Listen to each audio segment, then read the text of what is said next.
and welcome. I'm Millicent Walker. Tonight, over 80 Chibok girls reported freed by the Boko Haram terrorists following negotiation between representatives of the group and those of the federal government. DSS Arrest Managing Director of Capital Oil and Gas Limited, Ifeanyi accuses him of petrol theft and incitement of oil workers. Federal government orders opening of the Maritime University in Delta State with states' determination to sustaining peace in the region. 9 Chadian soldiers killed by suspected Boko Haram militants near the Nigeria-Chad border.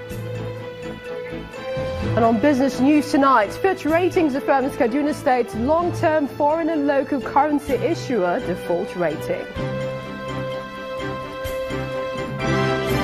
And on sports news tonight, Britain's Tyson Fury is set for July return to boxing ahead of highly anticipated fights with IBO, IBF and WBA champion Anthony Joshua.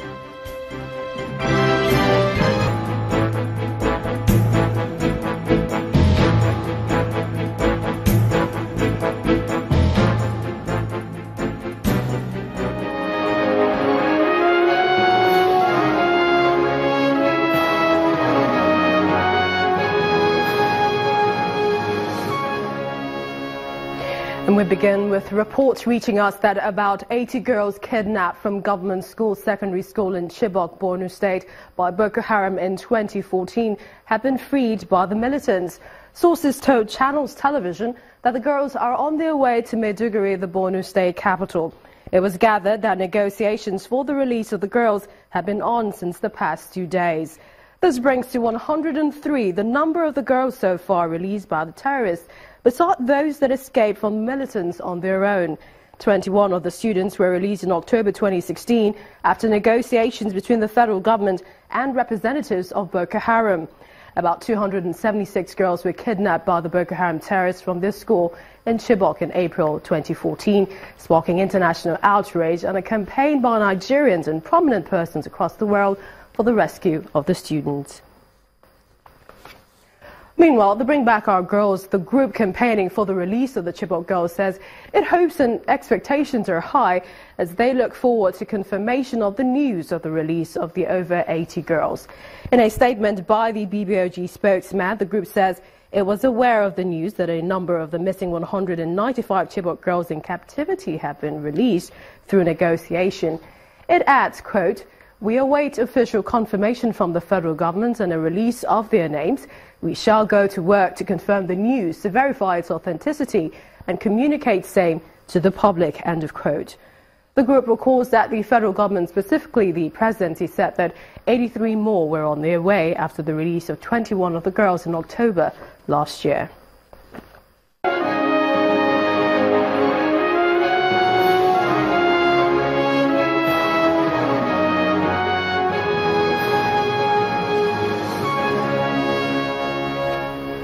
And not less than 26 people were burned to death in an accident which occurred at the Ibadan end of the Lagos-Ibadan Expressway today.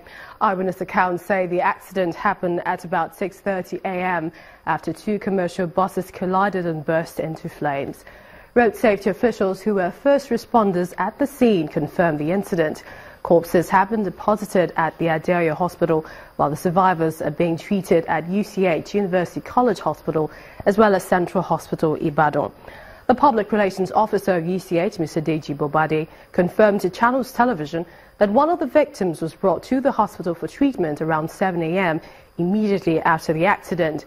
Meanwhile, the Public Relations Officer of the Oyo State Police Command, who also confirmed the deaths, gave statistics that the collision left 11 people, including children, injured. The Department of State Services says it has arrested the Managing Director of Capital Oil and Gas Limited. The DSS announced this today in a statement by its spokesman, Tonio Puyo. The NNPC had reported MRS Limited and Capital Oil and Gas Limited to the DSS and the EFCC over alleged illegal sale of about 130 million litres of PMS or petrol valued at 17.4 billion naira belonging to it.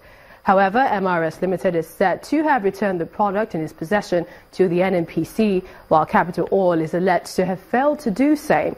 The DSS explains further, quotes, the arrest was sequel to Uba's engagement in active economic sabotage, which includes stealing, diversion and illegal sale of petroleum products stored in his tank farm by the Nigerian National Petroleum Corporation, NNPC.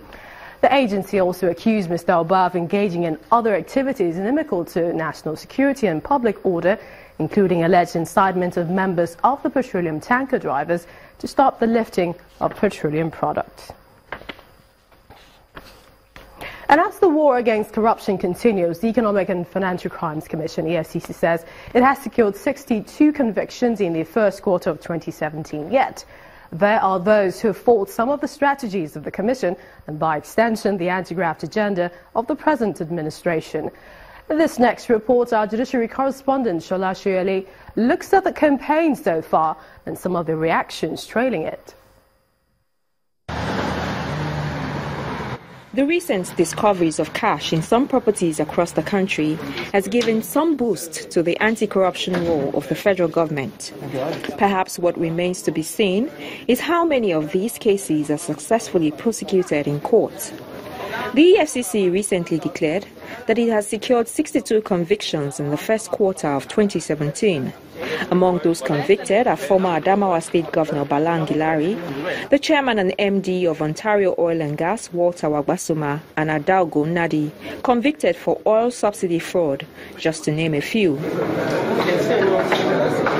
But there has also been a string of high-profile losses in courts, from the judgment freeing Justice Adeni Ademola to the defreezing of funds linked to patients, wife of former President Goodluck Jonathan, and monies found in the accounts of senior advocates of Nigeria, Michael Zekome. Some of these verdicts are, however, currently being appealed. Today, I defeated the EFCC for the 7th time in 12 months. Mr. Zekome has called for the dissolution of the Presidential Advisory Committee Against Corruption and for the EFCC to be guided by the provisions of the Constitution in the exercise of its duties. EFCC, take note. You were set up by the EFCC Act of 2004. Your powers are circumscribed by the provisions of the Nigerian Constitution, which is the font et origo, the origin, the ground norm of Nigeria, and that all your acts must be guided by the provisions of Chapter 2 of the Constitution, which deals with, Chapter 4 of the Constitution, which deals with fundamental human rights. The chairman of the Presidential Advisory Committee Against Corruption, Professor Sage, is not fazed by the call for the dissolution of his committee. He wants the nation to look at the anti-graft war as a long-distance race which is on course. All the lost cases have been appealed against. There's a rigorous review going on of both the presentation of the EFCC and the other agencies and the actual judgments themselves to see where the problem lies, so that they are not repeated, and where there was no problem, to ensure that the appeal succeeds. So we have to look at it generally from the point of a long-distance race. There will be setbacks now and then, but the important thing is to learn from your setbacks and work hard to ensure that they are not repeated. There has, however, been calls for the government to devote more funding to the anti-graft war. The anti-corruption war is something that should be transparent. So far, the problem we have had with it is the near lack of transparency. There are so many people who ought to be within the dragnet of the agency who are working freely, whose issues the government doesn't seem to be interested in. When people say it's selective, I tell them, look, what is selective about this? If we go through this country today, out of the 170 million, I can tell you more than 100 million could be arrested tomorrow for corruption cases. So are you going to go after them? What's the number of manpower you have? So you necessarily have to be selective in the cases you go after, especially where there is a case of breach of public trust. We have few prosecution for a number of reasons.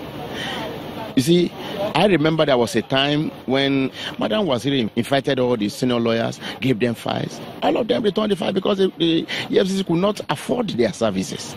The government must be ready to pay, to spend. If you want high-profile cases to be had, you go and retain good lawyers.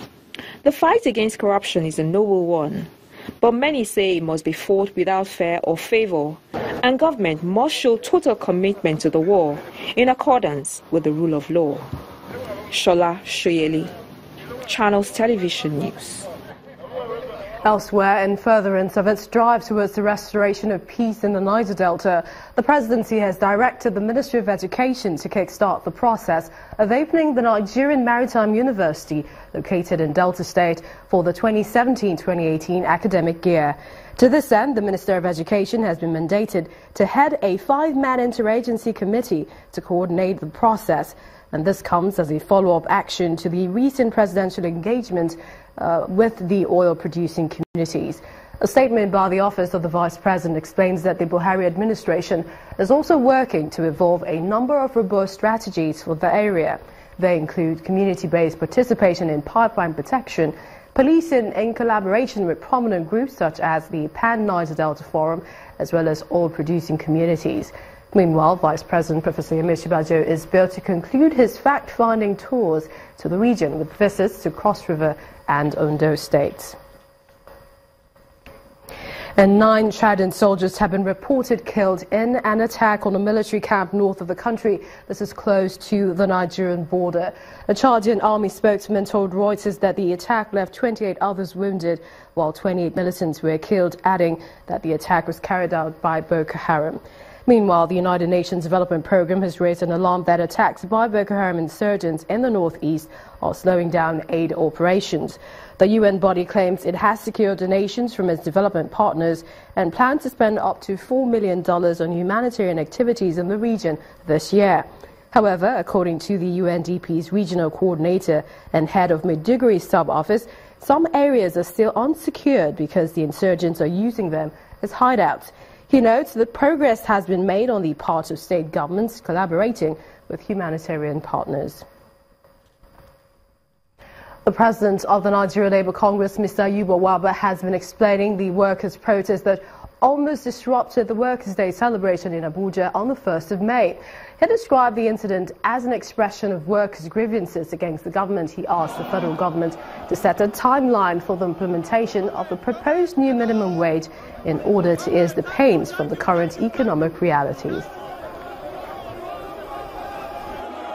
What happened that day is for workers to express their feeling, how they feel, and I think that is what is expected. So essentially, this is about the feeling of the workers, and therefore that is how to celebrate the May Day. Workers must express freely their feeling. It's their day, and they must be able also to tell their employer, particularly government, how they feel and how the situation is biting very hard on the workers. Certainly, I think the message is that we expect that subsequently government should be represented at the highest level. His Excellency President Obasanjo, all through his stay in office, he was able to physically, despite the disagreement, he will be there to explain, and workers will be happy that they have heard from the horse's mouth.